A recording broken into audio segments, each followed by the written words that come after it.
नमस्कार। भक्ति टाइम्स में आप सभी का स्वागत है। आपके साथ मैं हूं आचार्य खुशबू शर्मा। सावन का महीना शुरू हो चुका है और 31 जुलाई को सावन की पहली एकादशी मनाई जाएगी। आषाढ़ मास के कृष्ण पक्ष की एकादशी को कामिका एकादशी के रूप में मनाया जाता है। कामिका एकादशी को पवित्रा एकादशी के नाम से भी जाना जाता है। इस दिन भगवान विष्णु के उपेंद्र अवतार की पूजा की जाती है। कहते हैं कि इस एकादशी का व्रत करने से पिछले जन्म की सभी बाधाएं दूर होती हैं। ये एकादशी इतनी पुण्यदायी है कि इसका फल हजारों गाय के दान के बराबर होता है और इसे दोनों लोकों में श्रेष्ठ माना जाता है।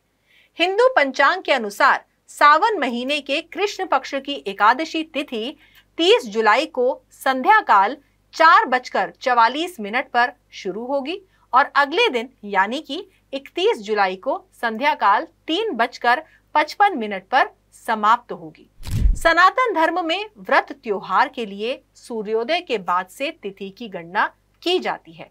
इसलिए 31 जुलाई को सावन महीने की पहली एकादशी यानी कि कामिका एकादशी मनाई जाएगी। आइए अब आपको कामिका एकादशी के महत्व के बारे में बताते हैं। कुंती पुत्र धर्मराज युधिष्ठिर ने एक बार भगवान कृष्ण से कहा कि श्रावण कृष्ण एकादशी का महत्व बताइए। इस पर भगवान श्री कृष्ण ने कहा कि युधिष्ठिर, कामिका एकादशी के बारे में तुम्हें वो बताता हूं जो ब्रह्मा जी ने देवर्षि नारद से कहा था। ब्रह्मा जी ने कहा कि हे नारद, श्रावण मास की कृष्ण एकादशी का नाम कामिका है। इसको सुनने से वाजपेय यज्ञ का फल मिलता है। पुराणों में वाजपेय यज्ञ को बहुत ही श्रेष्ठ बताया गया है। यहाँ वाजपेय यज्ञ के फल से मतलब है कि व्यक्ति के सभी कार्य सिद्ध होते हैं। आपको आपकी जानकारी के लिए बता दें कि वाजपेय यज्ञ एक ऐसा वैदिक यज्ञ है जिसका वर्णन हमारे यजुर्वेद में मिलता है। ये यज्ञ शक्ति प्रदर्शन के लिए किया जाता है। इसमें रथ दौड़ के माध्यम से प्रजा का मनोरंजन किया जाता था।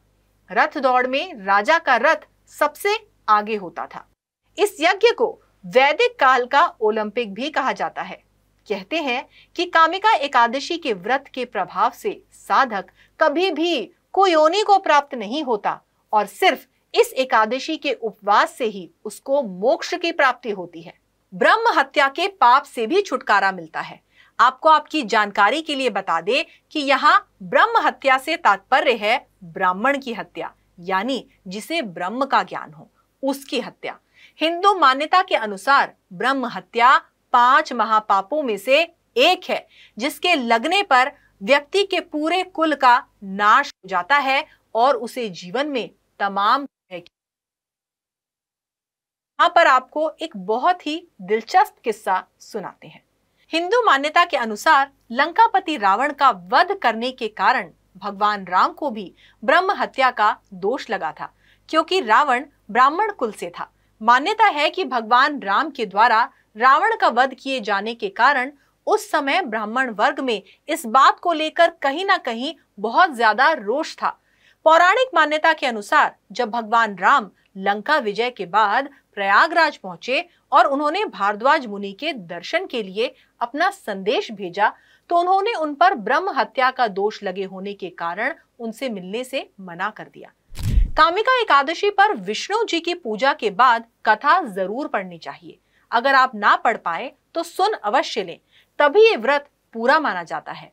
इस दिन भगवान विष्णु के समक्ष तुलसी की मंजरी चढ़ाने से व्यक्ति पाप मुक्त होता है।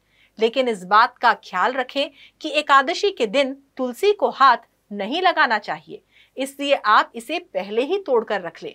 एकादशी के दिन तुलसी को स्पर्श करना शुभ नहीं माना जाता। हालांकि आप बिना स्पर्श किए तुलसी पूजन कर सकते हैं। ऐसा करने से आपको भगवान विष्णु के साथ साथ माँ लक्ष्मी का भी आशीर्वाद प्राप्त होगा। आइए अब आपको कामिका एकादशी से जुड़ी पौराणिक कथा के बारे में बताते हैं। एक गांव में एक क्षत्रिय रहता था। एक दिन किसी कारणवश उसकी एक ब्राह्मण से हाथापाई हो गई और उसमें चोट लगने से ब्राह्मण की मौत हो गई। अपने हाथों मरे ब्राह्मण की क्रिया उस क्षत्रिय ने करनी चाहिए, तो पंडितों ने उसे क्रिया में शामिल होने से मना कर दिया। उन्होंने उसे बताया कि तुम पर ब्रह्म हत्या का दोष है, पहले प्रायश्चित करो और इस पाप से मुक्त हो जाओ, तभी हम तुम्हारे घर भोजन करेंगे। इस पर क्षत्रिय ने पूछा कि इस पाप से मुक्त होने का क्या उपाय है। तब उन ब्राह्मणों ने बताया कि श्रावण मास के कृष्ण पक्ष की एकादशी को भक्ति भाव से भगवान श्रीधर विष्णु जी का व्रत रखो और भगवान का पूजन कर ब्राह्मणों को भोजन कराकर दक्षिणा के साथ आशीर्वाद प्राप्त करो। इससे तुम्हें ब्रह्म हत्या के पाप से मुक्ति मिलेगी। पंडितों के बताए हुए तरीके पर व्रत करने वाली रात में भगवान श्रीधर ने क्षत्रिय को दर्शन देकर कहा कि तुम्हें ब्रह्म हत्या के पाप से मुक्ति मिल गई है। इसके बाद से अन्य लोग भी कामिका एकादशी का व्रत रखने लगे और व्रत के दिन ये कथा सुनने लगे। कहते हैं कि जो जातक श्रावण में श्री हरि विष्णु का पूजन करते हैं, उनसे देवता, गंधर्व और सूर्य आदि सब पूजित हो जाते हैं। इसलिए पापों से डरने वाले मनुष्यों को कामिका एकादशी का व्रत और विष्णु भगवान का पूजन निश्चित रूप से करना चाहिए। पाप रूपी कीचड़ में फंसे हुए और संसार रूपी समुद्र में डूबे मनुष्यों के लिए इस एकादशी का व्रत और भगवान विष्णु का पूजन बेहद फलदायी है। इससे बढ़कर पापों के नाश का कोई उपाय नहीं है। तो कामिका एकादशी पर आज के हमारे इस वीडियो में बस इतना ही। आपको हमारा ये वीडियो कैसा लगा, आप हमें अपना फीडबैक देना बिल्कुल मत भूलिएगा। अगर आपको हमारा ये वीडियो पसंद आया तो इसे लाइक करें, शेयर करें और हमारे चैनल को सब्सक्राइब करें। नमस्कार।